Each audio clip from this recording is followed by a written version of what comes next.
is International Master Jesse Kraai, and today I'd like to talk about one of my own personal weaknesses that I've discovered in reviewing some of my games, and that is that I'm often the victim of what's called the exchange sacrifice. That's when a player gives up a rook for a minor piece in the hope of compensation. As I think this is a problem that many players have, I thought it would be good to share my own thoughts and my own experiences with the exchange sacrifice with you. Also, if in any case, also as the defending side, you would want to know a little bit about the exchange sacrifice in general, even if you don't have a problem or feel you don't have a problem facing it when you're the aggressor. Okay, so my opponent in this position, I was white, and I was playing my friend Melikset Hashian, who's now living in LA and is from Armenia. Now, for purposes of our lecture, the fact that my friend is from Armenia is actually kind of important. The exchange sacrifice, as I understand it, is basically a defensive weapon that's been around perhaps forever, but was really perfected by Tigran Petrosyan from Armenia, then the Soviet Union. And it was first, I think, in his hands that it was used as a counter-attacking idea on a regular basis, and I guess you could say there might have been some kind of science behind it. And I'll talk more about the ideas of the exchange sacrifice just with the positions I'll look at today. But I'd just like to say America has been blessed by a huge Armenian community based almost entirely now in LA with many strong IMs and GMs. And they often will play with this style, a counteracting style that's characteristic of Petrosian and kind of a national school. And so I've played Hashian more than a couple times, and I think twice he's done an exchange sacrifice on me. Both games ended in draws, and both times I think I might have had a small advantage going into the situation. So a very valuable tool. Maybe I should just say one thing about national schools. A lot of times these national schools are kind of ambiguous. Like, you take the United States. Well, we don't really have a national school. I think primarily because our world champion, Fischer, really had such a universal style that it's very hard, if at all possible, to copy. On the other hand, small countries, particularly Armenia and Latvia having tall, really have a national school. And you see now you have Latvians like Shabalov and Shirov playing in that style. Some small countries, it just doesn't apply, though, like Cuba. I don't think any of the Cubans really play like Capablanca. In any case, I think what I would just want to say with that is that this counterattacking idea is typical of this Armenian school. Okay, so in this position, very complicated position that we have out of the opening, I don't really know who's this. I really couldn't say here who's better. In the game, I felt a little bit uncomfortable, but black's pieces don't stand that well either. So my opponent played e6. A reasonable move. But I thought for a while here, and I realized that it seemed to me anyways, that I had a counter shot e5. The point being, after pawn takes, knight takes, he has a loose bishop, which is going to make it hard for him to capture on d5, because if he plays pawn takes pawn, I can do something like knight takes pawn and hit the knight on f6, drive him away from the bishop on d7, which is unprotected. Now, at the same time, I feel a little bit uncomfortable because my knight on e5 is vulnerable, and we'll see that that plays a critical part in the tactics that are to come. So my opponent played a very rational move. He played rook b d8. And this just makes a lot of sense. The rook belongs in the d file, and later, if he needs to, he can play the bishop back to c8, where he'll have good piece coordination. Okay. So here I played probably the best move, but at the same time I just was not aware of the ideas of a counter sack. Let's look and see what happened. I play bishop g5. Now, one of the characteristics I find in my own games where I get subject to a exchange sacrifice is you just have all kinds of pieces hanging, and it's hard to exactly judge what's going on. In particular, one of the trademark features I've noticed with myself is that typical is almost always a premature celebration. Okay? That is to say, in this position I thought my position was very strong and it was going to be very hard for black to do anything. If he plays something like bishop c8, ideas like knight g4 are going to be very strong, using the pin of the knight on f6. And it looks like if he just plays e takes d5, that I'll just play knight takes d5, and it looks like he's helping me in that case, because I'm just, again, applying more pressure upon his piece on f6. So those two features, I think, are critical of the games I've seen where I've been subject to the exchange sacrifice. A lot of loose pieces flying around and the premature celebration. Okay. Now, one thing in talking to Malik after the game that he said I thought was very nice is he said that he obviously saw difficulties for himself here, but he said to himself that he couldn't actually be that much worse here because he felt he hadn't done anything strategically wrong. And I thought that was enlightening, because it's important to be able to intuitively judge the position. And if you haven't done anything wrong, you really should be able to tell yourself that you shouldn't be losing. You might be worse, just out of the opening being black, but you shouldn't be losing. So in this position, Malik fought probably 30-40 minutes, and that, of course, just gave rise to further celebration in my mind. This was an important game in a GM round-robin tournament. This was round 7, I believe, and both of us were playing for the GM norm. And he came up with the following idea, which is just brilliant. Pawn takes. I play, of course, knight takes. Knight takes knight. Bishop takes rook. It looks like I'm just crushing. Rook takes. Knight takes bishop. And now watch this move. Queen takes pawn. This was the move he had foreseen. Queen takes queen, looks forced. He's threatening my rook on a3. Bishop takes, rook a2, bishop d4. Very nice. My knight on d7 is trapped. So I can play pawn takes knight and rook takes knight. Now, this is kind of amazing when you think about it. We're looking at move 17 when he made the decision to try to reach this position, and this is now move 20. After rook takes d7 is move 23. So he saw it's very difficult. You have to be able to judge very far in advance how you think the position is, and here he's absolutely right. Black has fine compensation for the exchange. I have a weak pawn, and the fact that that pawn is on a light square is really a big part of my troubles, because my bishop's light. So that pawn, when I move it to bishop f3 to protect it, is going to be a bad piece. That bishop is not going to be an effective piece. On the other hand, when you look at his pieces, his bishop's beautiful. His knight isn't great yet, but he has prospects of entering the game. For example, after bishop f3, he can play knight c4, and if he wants to, knight d6, and he'll have prospects of doing things like b5 and getting his pawns moving. So I would say this position, maybe objectively close to equal, but practically a little bit better for black. And why? Well, I think for one, you have to take into account that, think about what just happened to the white player psychologically. Well, I thought I was doing really well, and now it turns out that the position is at best equal for me.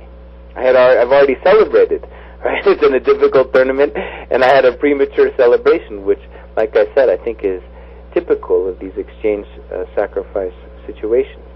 And the deal is that it's difficult for the side who's getting sacked a pawn to see exchange sacrifices. Okay? even though that's something I am looking to train myself to do, to see these things in advance. Because you see, in this position, when I was thinking about it before, him playing ED, I kind of dismissed it, because not only did I see that I could take his rook when he plays knight takes knight, I said, well, I'm also hitting his queen. And my loose knight on E5, he always has an out, so to say, an out in taking the bishop on D7. So all of these were, so to say, good omens, suggesting that my position was better here. When really I should have been thinking like him. I should have been saying to myself, well, he hasn't really done anything wrong, and therefore he shouldn't be losing. So very nice. What he did then is he foresaw the situation. Let's just review the moves again. Queen takes B2, of course. It's very hard for white to see a move like that. Queen takes, bishop takes. Oh, excuse me. Bishop D4. Pawn takes, rook takes. And he has compensation for the pawn. And I think a testament to the fact that this is psychologically damaging is here. I think I have an equal position, but I proceeded to play badly and got the worst position. And only by luck did I manage to draw this game, which kept my chances for the GM norm, which we incidentally both got in that tournament. So very difficult psychologically to deal with the exchange sacrifice when it's done well like this. And all of a sudden white realizes that he's in a little bit of trouble. Okay, let's look at a different game. This was a game I played recently against a player I very much admire, Alexander Strapunsky, who is the current co-US champion with Hikaru Nakamura. And we played this in the last round of the Reno tournament in October. And a lot was on the line. It was whoever was going to make it to the top places, that's what was on the line. Okay, I'm going to look a little bit at the opening, because I think the opening has something to do with the psychological state that we get later. I played an opening that's considered to not promise too much for white, but I think white has an advantage here. This is called the exchange solve, and I believe it has an advantage just on a very simple principle that white has an extra tempo. I think that's the only reason white has to have a small advantage. Okay, let's look at this position. A lot of different plans here black can try. He can play bishop f5, he can play e6, he can play a6. Strapunsky plays knight h5, bishop d2. I think there's other moves here too, but I like this bishop. My bishop is actually going to be pretty good, we'll see, on this diagonal here. Plus, this knight is going to have to take time to come back. And if there's a theme for this opening phase of this game, it's that we can judge symmetrical positions simply based on who has more time in a very efficient way. If one side has more time, they're going to be better. The degree to which they'll be better will be dependent upon how much time they're ahead. Okay, g6. Maybe controversial, but okay, it can't be that bad of a move. Queen b3.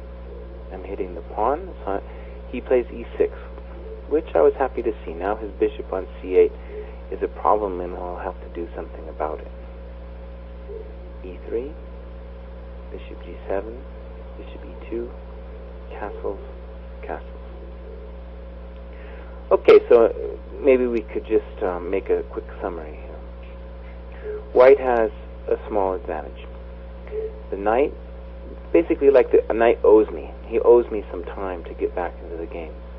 Plus, he owes me in terms of what he's going to do about this pawn and how this bishop is going to develop as well. Strapunsky was playing fairly quickly here and found, I thought, a reasonable plan, but I think white will still retain the advantage. So his plan is to first put the pawn on b6 so the bishop can be developed. Put the bishop here, and the point's going to be that bishop will help black make the maneuver knight f6, knight e4, because that bishop's pressure on the e4 square will make it harder for me to take advantage of a loose pawn on on that square. Should we have, say, play knight takes knight, pawn takes, now the bishop will be there. Okay, f c1, bishop b7. So here I still think that white has the advantage, and for very simple reasons. The center at the moment, nothing's going to happen there immediately. And what we can do on the queen side is we can apply just a very basic force count. Okay, I have two pieces doing well on the queen side, third with the knight, fourth with the queen, fifth with the rook. So I have that much firepower against basically four pieces: his rook, bishop, knight, and queen. So at least at the moment, I'm winning the force count on the queen side. And although I don't know exactly how it's going to play out, that force count should be meaningful in winning some kind of strategic advantage on the queen side. Okay, I played a natural move again, a4, threatening a5. Shapunsky played rook b8. So he stops the threat, but now the rook really wants to be someday on the c file, where it can oppose my strength on the c file. So I just played a very simple move, rook c2. Going to double and hopefully take advantage of that. Knight f6, rook c1, knight e4, bishop e1. Okay, so my plan is I can, if I need to, I can take the knight and then bring this guy back to d2 and then maybe to c4, where he'll be active. And I'm going to have a good position, primarily due to the fact, again, of the force count. If this knight on f3 comes in the game, then I'll still be up a minor piece on the queen side, because the bishop on g7 has yet to do anything. So my opponent played a logical move. He played knight d6, which I was happy to see, because now I realized I definitely have the advantage here. Primarily because now I get to make this very nice move, knight b5. Why is that a big deal? Well, it's kind of like now white's potential on the queen side has really starting to reach a climax, okay? Because the knight was really in my way. Now this bishop has scope, and of course the rooks have scope. So in this position, intuitively, it was clear that I had a considerable advantage. Okay, and Shapunsky played rook c8. Okay, so this was the critical position, or at least it turned out to be the critical position. I think what I should have done is I should have just played piano. I should have played piano slowly, quietly, and just played a5. That would have given black considerable grief. The point is that if he'd say plays knight takes pawn, I can take, and the bishop on b7 is going to hang.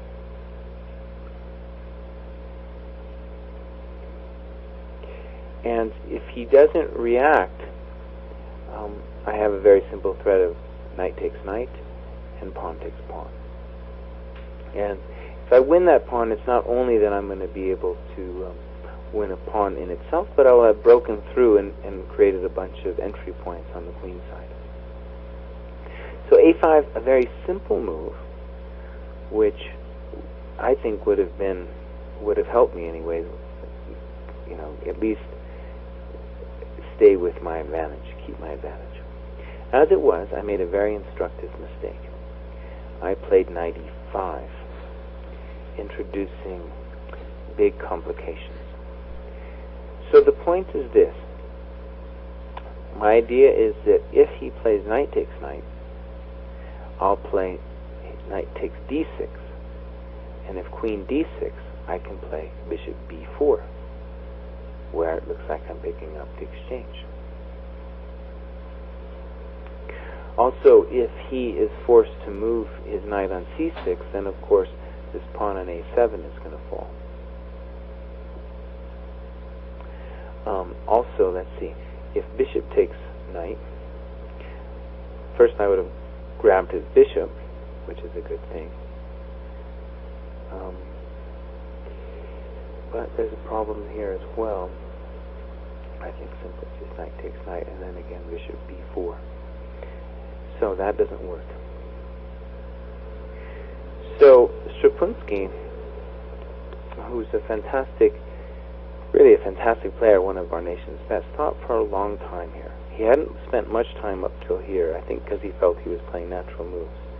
But he realized he had some grief, just like Kashian had, and used this technique of the exchange sacrifice incredibly well.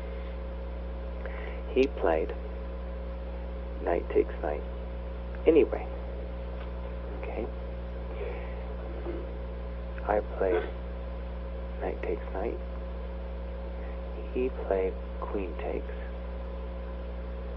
Now, if I play rook takes c8, his other rook will come out, and I won't have any way to pin his rook. Right? So I have to do this now. Bishop b4. And here Strapunski calmly played queen b8. So if I want the exchange, I have to play bishop takes rook. And here he made another nice move. Rook takes bishop. So he avoids the rook exchange. And this is important because now my rooks are what we call reduplicating. That is, they look nice on the C file, but they basically are performing the same function. Right? And of course, if I can penetrate those, they would be nice, but at the moment I really can't. And this all kind of becomes clear after pawn takes knight, bishop takes pawn.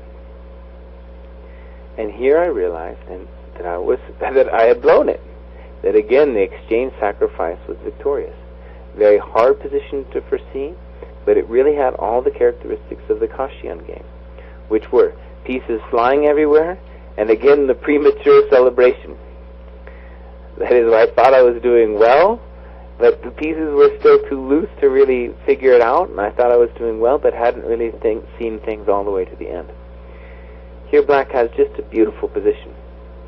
This bishop both attacks and defends on c7, and his rook can come into the game later, and we'll see. So I played h3, rook d8, very nice move. Very nice move. So I then played with the plan of trading one of the bishops, which maybe there's something better, but I didn't see anything really. Bishop b5, he plays d4, nice move.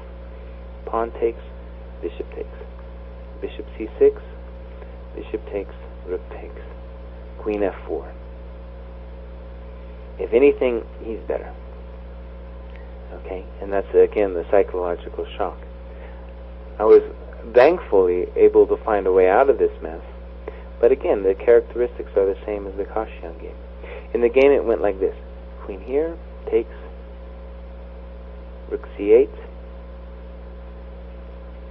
and here I think the position it should be a draw.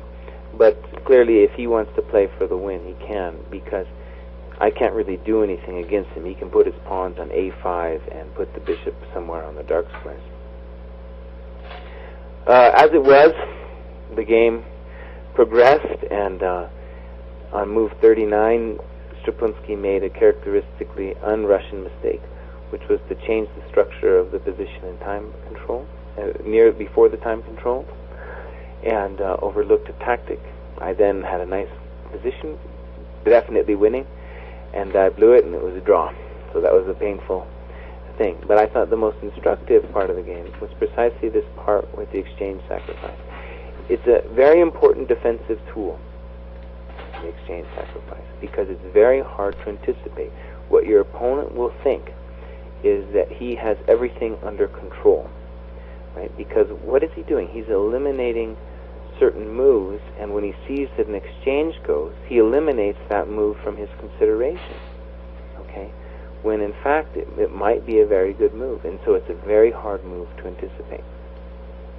This is International Master Jesse Kraai, hoping you've enjoyed this rather difficult, but I think instructive expose on the exchange sacrifice. Bye-bye.